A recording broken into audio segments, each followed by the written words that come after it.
What's going on, guys? This is Real Deal Fantasy HQ with your boy LQ, back again for another great episode. Today we are talking Aaron Jones 2020 Fantasy Outlook, and I think this is going to be a really good episode to get some things clear about his value, where he goes in the draft, and what he has going on looking forward. So, hope you guys enjoy the episode, so let's get right into the episode.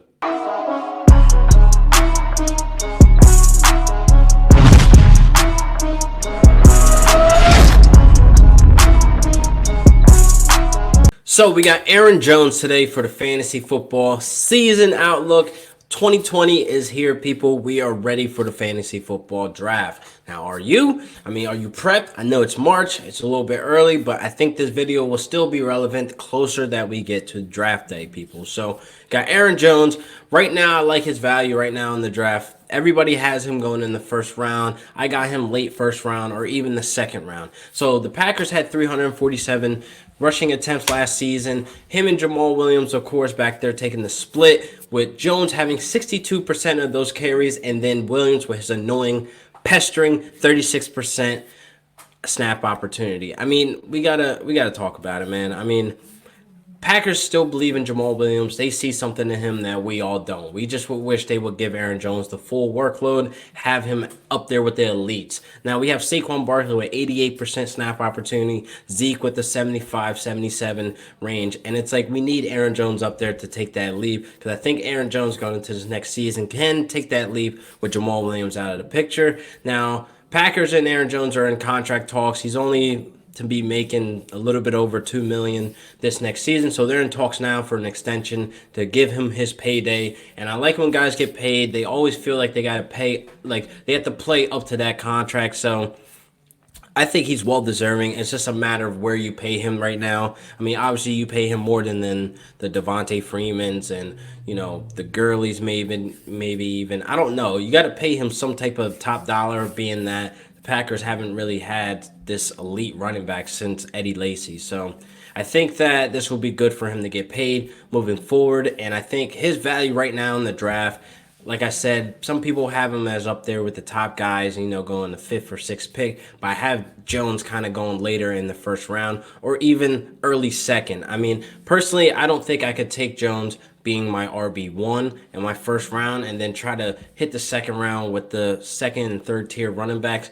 I don't know. I think I got to get a stud in the first round if possible. If not, get a stud wide receiver, what I can establish to have that guy putting up elite points every week to bring home the gold, people. So that's something to keep in mind. It just sucks that Williams is still there with his pestering, 36% snaps. And it's like, come on, bro. We need Aaron Jones to take that next step to be the elite. So he had 19 total touchdowns last season, people. He led all the running backs with total touchdowns. He beat out CMC. He beat out Zeke. He beat out Gurley. He beat out Derrick Henry. Now, he tied Derrick Henry with 16 rushing touchdowns. They were both neck and neck there. So that was very impressive. It's like he has all these stats. He has all these numbers. He also put up 49 receptions, which isn't good. It's not bad, but it's like he's getting involved in the passing game as well for the PPR leagues. So it's like in 12-man PPR and redraft, it's kind of hard to believe that Jones will still be there in the second round for you if you're one of those early first-round picks. So it's like, what do? Do you go reaching for him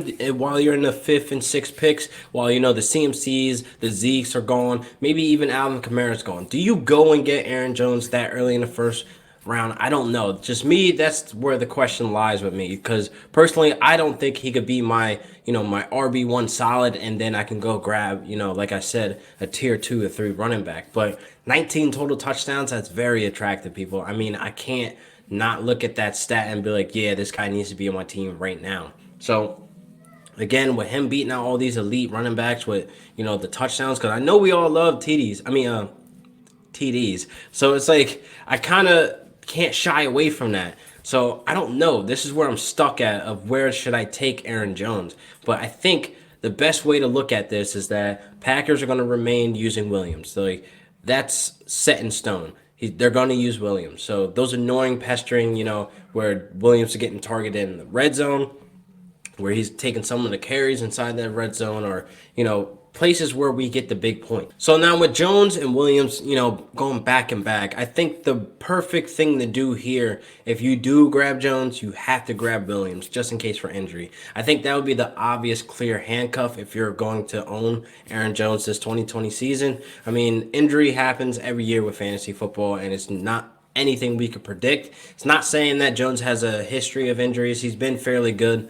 He basically takes bumps and bruises like every other running back. It's expected from the position. So I think the obvious handcuff would definitely be Williams with that high 36%. I say a high 36% being that, again, he's being talked about with the elite guys. Like Zeke is on the field all the time. Saquon's on the field all the time. Same thing with CMC. For me to see that this guy's a full-on workhorse, he has to at least get more than 70% of the snap opportunities. And, Jones is a little bit lower. He's right there, but I don't think that they believe that he could be the full-on workhorse where he needs to be on the field time and time after again, every single down. But, things may change when he gets his paycheck. So who knows? So right now, it's just like I think Williams should be the obvious handcuff. That's obvious. That's a no-brainer, people. So I think play it safe, getting Aaron Jones in the first round, but then definitely down the line, you need to handcuff Williams because it's just going to happen. I mean, nothing we can predict again with injury, game scripting. I think that's the least of our worries actually with the game scripting because Packers are most likely going to be in the lead all the time, so it's not like they're going to be like, all right, let's stop the run. But again, you got Jones getting involved in that passing game with 49 receptions, which is on the rise. I think they'll get him more involved. They can see that he's actually, good at catching the ball out of the backfield. So I think moving forward, you ain't got no worries there when you got A-Rod back there, and only 12% of the time that they stack the box against Jones, so that's a very low number, especially when you got A-Rod back there that can pick that defense apart. So stack boxes are something that you don't have to worry about, people. That's probably where all the 16 touchdowns came from, the rushing touchdowns came from. You're not going to stack the box against Aaron Rodgers, so I think that plays a definite, role in his value as well. And of course, they have a top 5 offense, and they went 13-3 last year, so they're rocking and rolling, people. So that is in a good position and good value to grab, Jones with all those perks that he has coming with him. So again, the obvious handcuff would be Williams. I think that's a no-brainer. They're on a great offense. They got A-Rod back there. He doesn't see that many stack boxes, so I don't see the problem with Aaron Jones.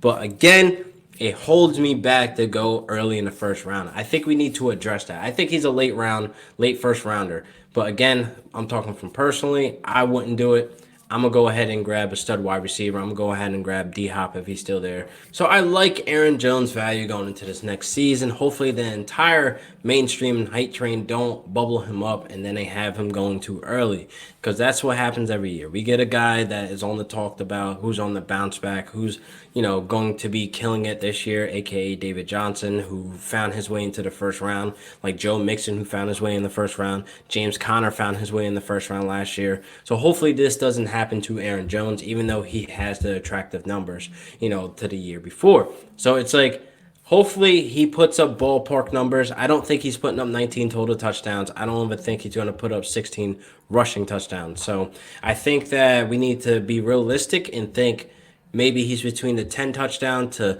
13, 14 range of total touchdowns. So I'm okay with that still. That's still great. That's still the CMC ballpark. That's still Zeke. That's still Gurley, who's seeing a lot of red zone touches. So I'm still okay with that. I'm just not expecting the stud numbers that he had last season going to this season. So buyer beware. Of course, always want to put that out there. You can never predict injury. You can never predict coaching staff changes. You can never predict, game scripting every game to game. So that's just buyer beware. So if you're going to have a first round pick, the first round is definitely like the most important. So it doesn't make or break you in the draft, but it's still very important. This guy that you choose needs to be putting up 15 to 20 points game after game after game, or at least have that opportunity and have that window to do so.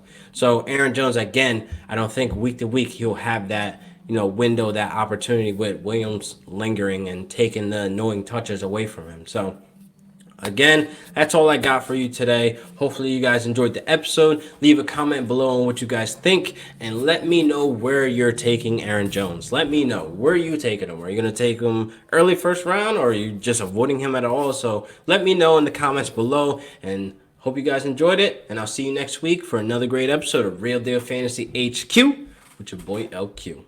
Peace.